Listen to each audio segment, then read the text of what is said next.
As I was thinking about this message for Yom Kippur, I thought back to a story that I heard on NPR back in 2015. The host of the program had on acclaimed author Margaret Atwood, the author of many books that I've read, most notably The Handmaid's Tale. She was on there to speak about a new endeavor that she was involved in, a literary time capsule. Over the course of 100 years, 100 authors will submit a work, a short story, or in the case of Atwood, an entire novel, one each year, to be sealed away, held in trust in a special room in the Deichman Library in Oslo, Norway. The work will remain unpublished, unseen by human eyes until the year 2114. No one but Margaret Atwood has any idea what she wrote about. And unfortunately for all of us, she's not spilling. Her lips are sealed. So for us, the work will remain a mystery, a gift that Atwood has bestowed upon future generations. Reflecting on this unusual writing project reminded me of a very famous story from the Talmud. You may have heard it before. Honi, the circle maker, was walking along the road when he sees an old man planting a carob tree. Honi says to the man, "How long until you're able to enjoy the fruit of that tree?" The old man responds, 70 years. Honi is surprised and says, "Are you even going to live that long?" The man responds, "My ancestors planted carob trees for me to enjoy in my lifetime. So I am paying it forward so that my descendants can also enjoy these blessings." The message of this story is a simple one and may even border on trite, but it is one that I think is too often overlooked by us, much to the detriment of our world. The message I speak of is the importance of being a good ancestor. Now, I think that all of us care a great deal about future generations. Those of you who have children and grandchildren or nieces and nephews, I know make it a huge priority in your lives to love and care for them, to teach them, to help them become the best people they can be, to set them up for success and to impart your values on them. You do this because they're your legacy, and you see a great deal of yourselves in them. It's biological, genetic, and instinctual to be devoted to our offspring. But being a good ancestor is a very different task than being a good parent or grandparent. It requires us to show solidarity, love, devotion, and care to generations that we will never know. To make a leap of faith, to invest in a future that we will never see, to provide for and even sacrifice for a world that we will not benefit from. The question before us tonight is, how do we overcome the egotism of thinking only of ourselves and our present enjoyment and turn our attention to ensuring the future? This is a very complicated question. But in turning to our tradition for answers, it strikes me just how often we reference the theme of ancestors. In fact, we do so every single time we pray. The Amidah, the standing prayer we do at the heart of every single service, begins with a prayer called Avot V'Imahot. The first thing we do when we metaphorically enter the presence of God is to hearken to our ancestors. In essence, we say, "Hey God, you remember Abraham, Isaac, Jacob, Sarah, Rebecca, Rachel, and Leah? You remember all those amazing acts of loving kindness they did? Well, we just wanted to remind you about them and to remind you that we are their descendants." In our tradition, our fathers and mothers from Genesis serve as the archetypes of good ancestors, not because they were perfect. We know that they were all too human. At times, Abraham was careless and unquestioning, Sarah, wrathful and envious. Isaac was passive. Rebekah, manipulative. Jacob was grifting and conniving. Rachel and Leah were engaged in the worst of sibling rivalry. But in spite of their flaws, they embody the best of our Jewish values. Chesed, loving kindness, faith and tenacity, goodness and devotion. They left behind a legacy that we are the beneficiaries of millennia later. We tell their stories and claim them as our own. So as we contemplate how to be an ancestor, we follow the path that they created.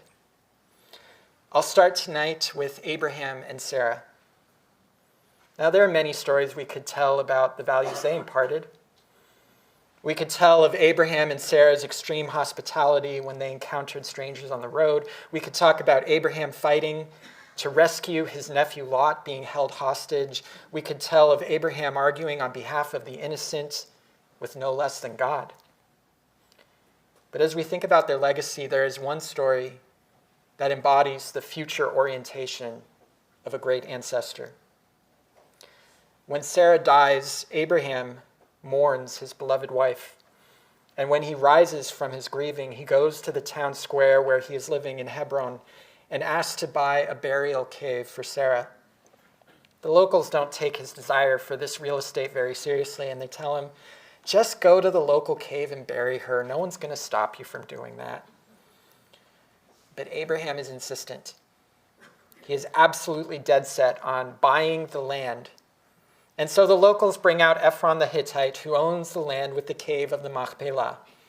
Ephron once again gives Abraham permission to bury Sarah with no financial transaction required. But Abraham wants to purchase the land. And so Ephron charges him 400 shekels of silver, an outrageously overpriced sum, which Abraham agrees to without protest. With this transaction complete, Abraham buries Sarah, and the cave at the Machpelah in Hebron becomes his final resting spot, as well as Isaac, Jacob, Rebekah, and Leah's. So why is Abraham so insistent on getting gouged for a burial plot?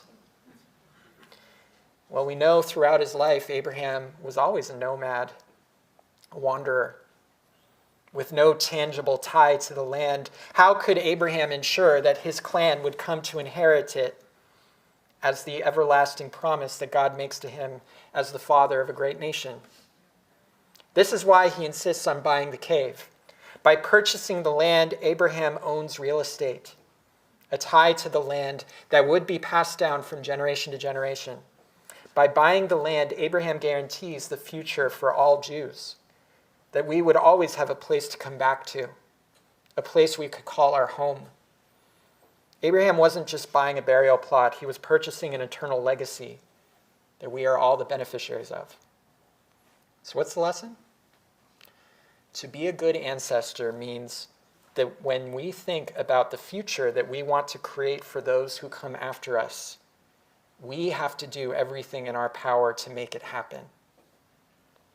Like Abraham, we cannot leave anything to chance or assume that things will work their way out in the end. Because the future is not going to take care of itself if we do not do anything to prepare for it. Like the old man in the Choni story, we are responsible for planting the seeds that will bear fruit in the future. This is a lesson that many in our community have taken seriously. Since I've been a rabbi at this synagogue, we have been aggressively seeding our endowments, and now their balance has exceeded $2 million. A decade ago, that would have seemed like a pipe dream. But through scrimping, saving, fundraising, it is a reality. It bears mentioning that fundraising for endowments is a very hard sell. Endowments only give you an annual distribution of 4%, meaning that for every dollar you're going to get from it each year, you have to raise 25. That is tedious, difficult, and overwhelming. Many would argue that money is better spent not in saving for the future, but in the present to fund programs, pay off budget deficits, hire much-needed staff, or make repairs we need to make now. But our donors, and most especially Mark Hamovich, who first chaired the endowment committee, and Dr. Bob Rubenstein and Marie Raftery, who have been relentless in pushing our boards to fund endowments, have guided us past this present-minded mentality and helped us see the need to be visionaries of the future. If our synagogue is going to be there to provide community, connection, joy, and meaning for the Jewish community in 20, 40, 100 years in the future, it has to have a stable financial grounding. Synagogues that stop growing, that stagnate, that don't provide a future-oriented visionary leadership eventually are forced to merge with other communities, sell off their buildings and assets, or shut down. Our community that has seeded those endowments has worked to ensure that that does not happen to Emanu-El. We do so not for our own benefit, but as a gift to generations not even born yet, that they will have a sacred community to grow up in, to learn in, and to support them through their life's journey. I cannot think of a more profound legacy to leave to the future. Like Abraham and Honi, we saw the future that we wanted to create, and we planted the seeds to make it happen. Unfortunately, this future-mindedness is desperately lacking in our society, and I worry for the world that future generations will inherit. Consider that the federal deficit has exceeded $36 trillion and is currently increasing $1 trillion every 100 days. Since 1970, 90% of large predatory fish in the world's oceans, like tuna, sharks, and marlin, are estimated to be gone due to overfishing. It is estimated that 20% of the Amazon has been deforested, and if that total creeps up any further, the Amazon will irreversibly transform from rainforest into savanna.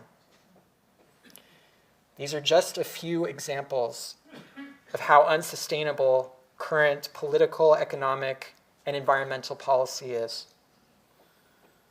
And this is a stark truth.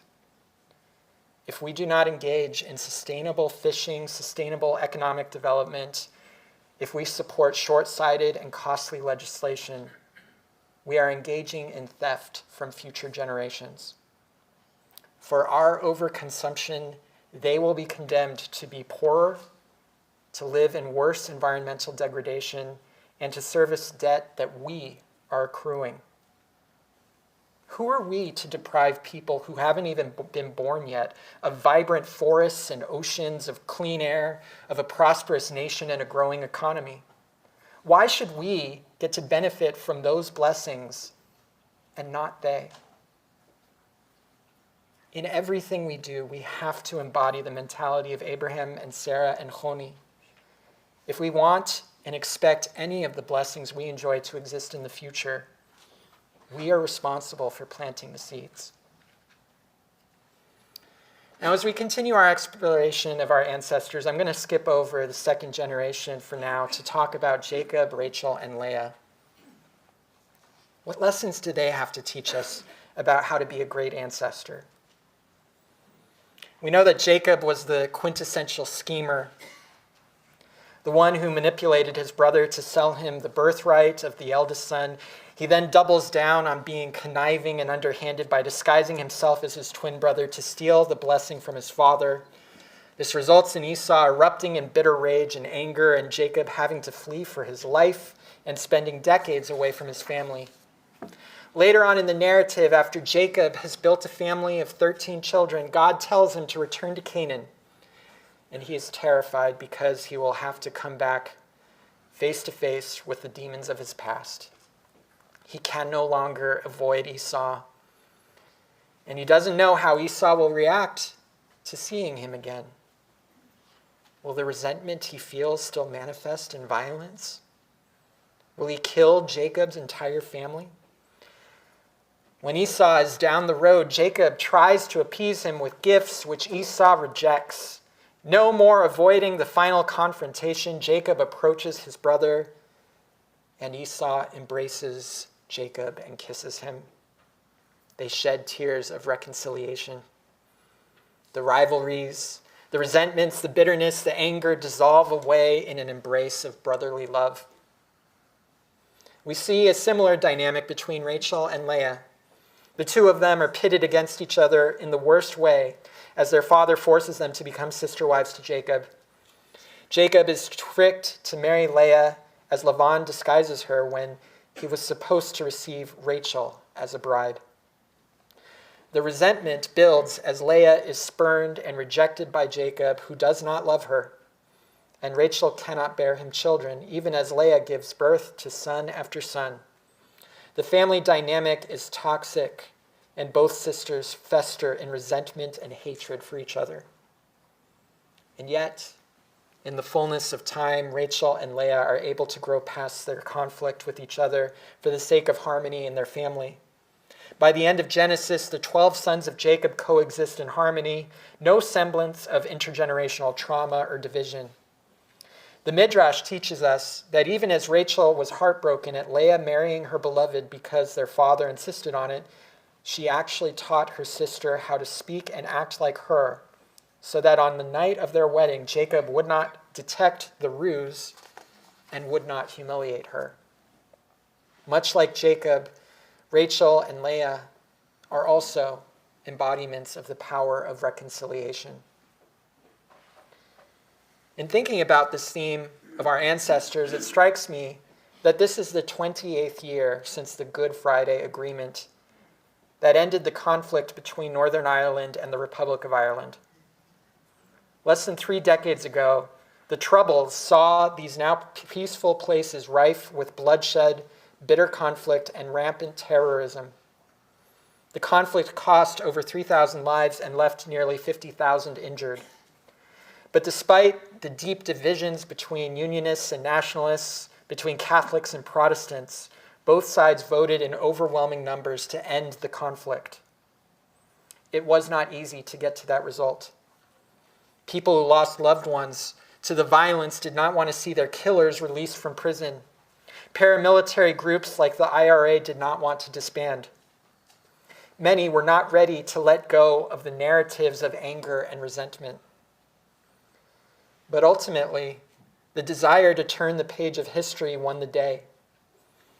These people who had abused each other so terribly for years wanted to look not to the past of violence and anger.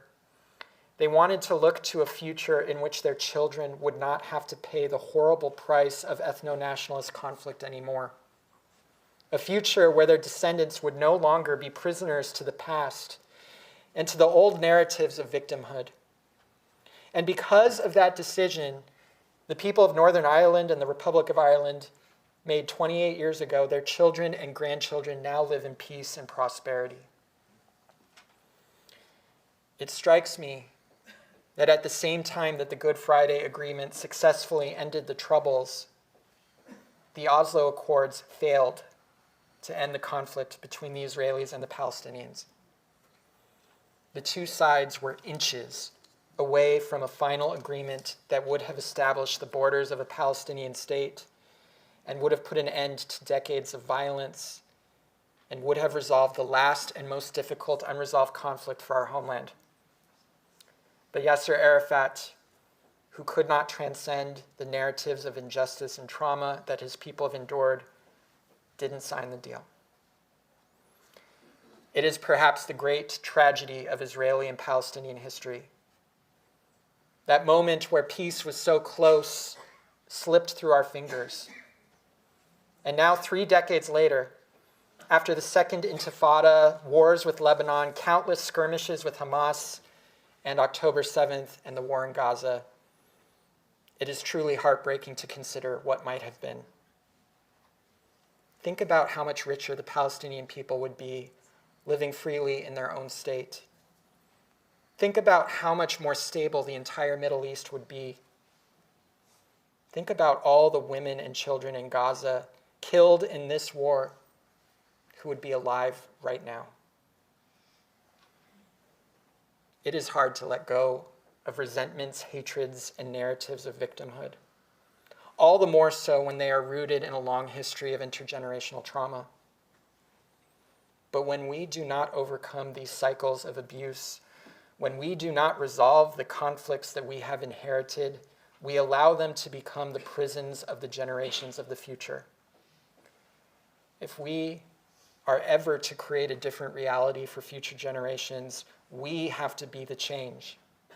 We have to reject the voices on the far right in Israel who seek to erase the Palestinian people just as fiercely as we reject the anti-normalization and the barbarism, fascism, terrorism, and fundamentalism of Hamas.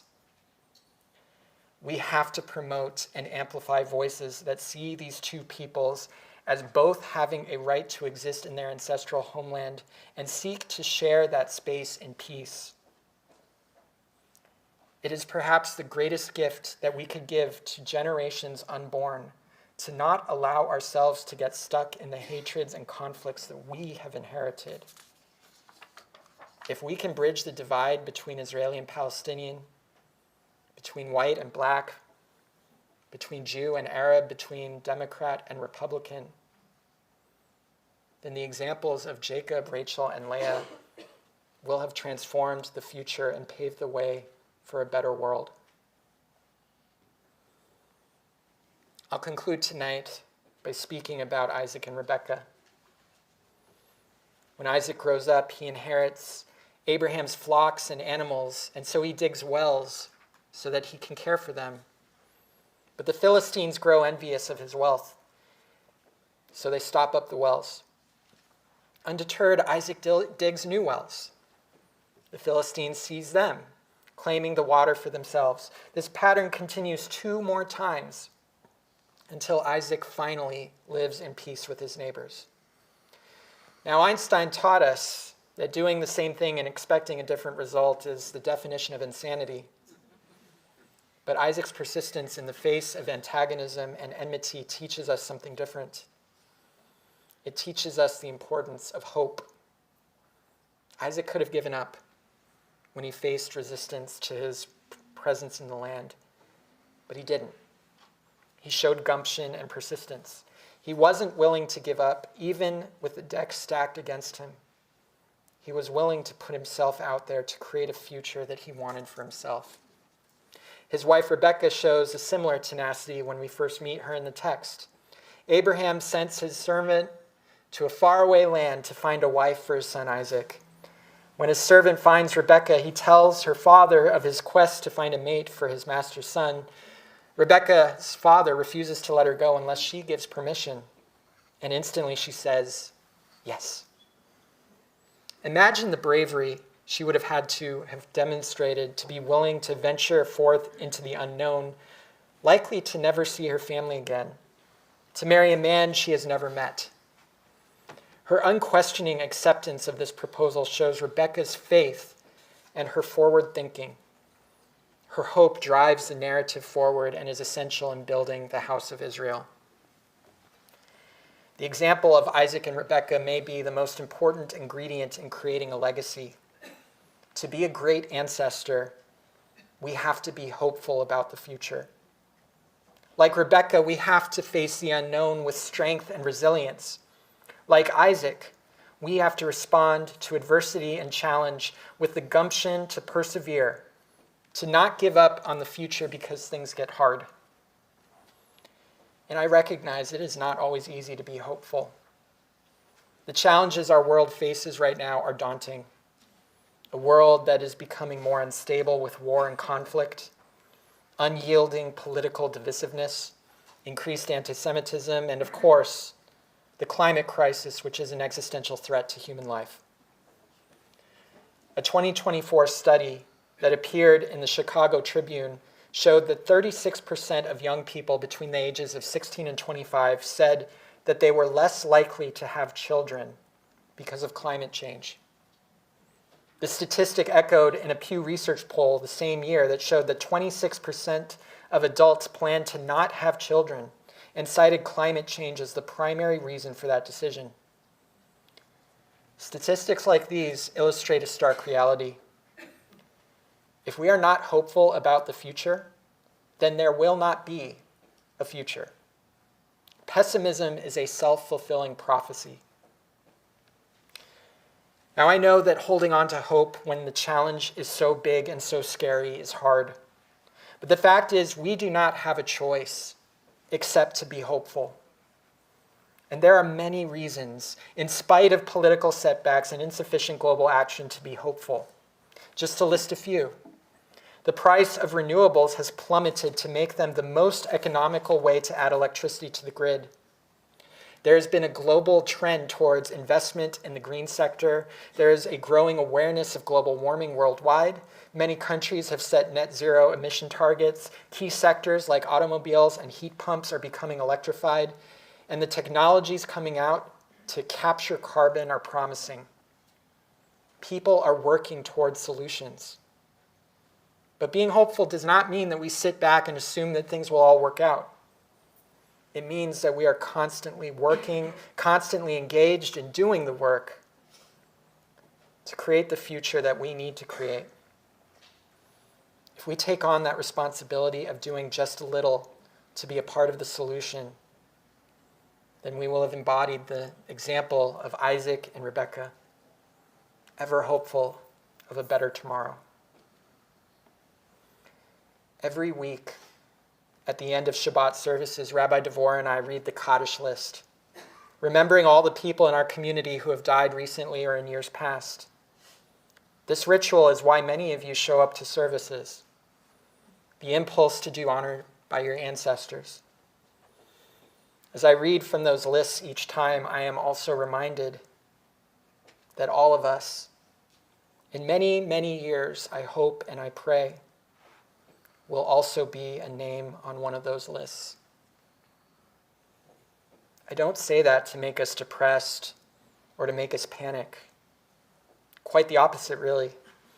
Our mortality is the reminder that our lives have meaning, that they have urgency, that the choices we make with the time that we are given are important. The holiday of Yom Kippur, with all its reminders of the finiteness of life, asks us the most of all to consider, what do we want the stories of our lives to be? What seeds are we planting for the future? What is the world that generations unborn will find because we, for a while, lived in it? The 11th century philosopher and ethicist, Rabbi Bachya ibn Pekuda, is famous for teaching, our days are scrolls. Write on them what you would want to be remembered. One day, someone is going to find those metaphorical scrolls that we wrote, like a message in a bottle washed up on the shore. I hope that when the generations of the future find those messages and they think about us, they'll smile, grateful for all that we did, all that we accomplished, all that we hoped for them as their ancestors.